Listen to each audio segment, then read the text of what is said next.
Welcome back to my channel. అందరు ఎలా ఉన్నారు? బాగున్నారా? ఇవాళ వచ్చేసి మేము పందలపల్లిలో ఉన్న చేపల చెరువు దగ్గరికి అయితే వచ్చాము. ఇక్కడ చేపలు బాగుంటాయి అంటే మామూలుగా ఫిషింగ్ అని చెప్పి వచ్చాము, సండే కాబట్టి.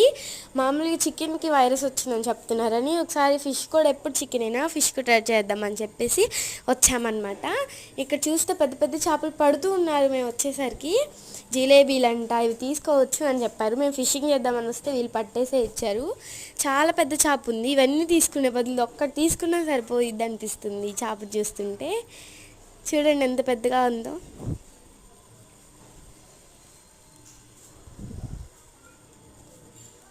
అది ఇంకా బతికి ఉంది. మరిన్ని వీడియోస్ కోసం డూ సబ్స్క్రైబ్.